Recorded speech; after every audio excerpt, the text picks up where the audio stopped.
Hey, salut! Alors juste avant de commencer la vidéo, je voudrais juste vous dire que je m'essaie à un nouveau style de vidéo, je me cherche encore.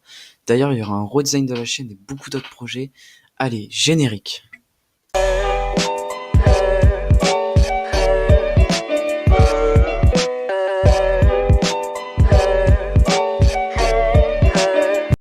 Je vais vous parler d'un anime, Les Enfants de la Banelle. L'adaptation en animé est diffusée pour la première fois entre octobre et décembre 2017, disponible sur Netflix. C'est d'ailleurs la seule licence FR connue que j'ai trouvée sur mes recherches.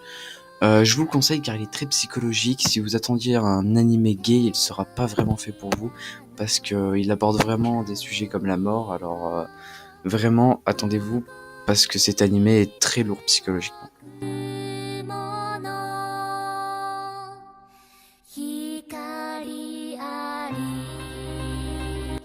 Dans un monde post-apocalyptique où tout n'est plus que sable, un gigantesque vaisseau, la baleine de la glaise, vogue à la surface d'un océan de dunes.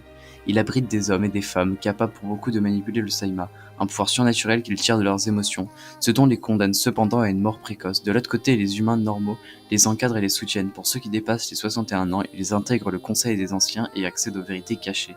Ainsi, nous suivons le quotidien du jeune Shakuro chargé de rédiger les chroniques de la baleine de la glaise et d'autres jeunes dont la vie va être bouleversée.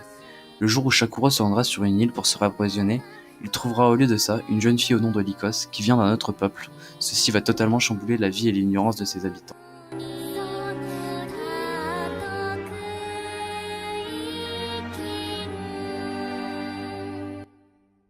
L'animé est très fort, il y a un vrai choc au début de l'animé entre l'ignorance et la réalité.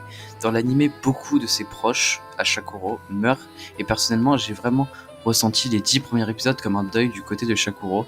Dans chaque partie, on retrouve les étapes d'un deuil, le choc, la colère, la tristesse et l'acceptation.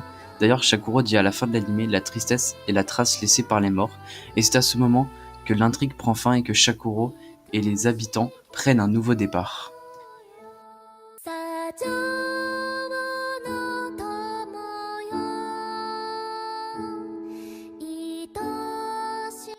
Le design artistique de cet animé est juste dingue, les dessins sont magnifiques, les traits sont dans le style d'un shoujo, on sent l'application sur l'expression des personnages. Tout dans cet animé est magnifique, du dessin à la bande sonore, aux animations.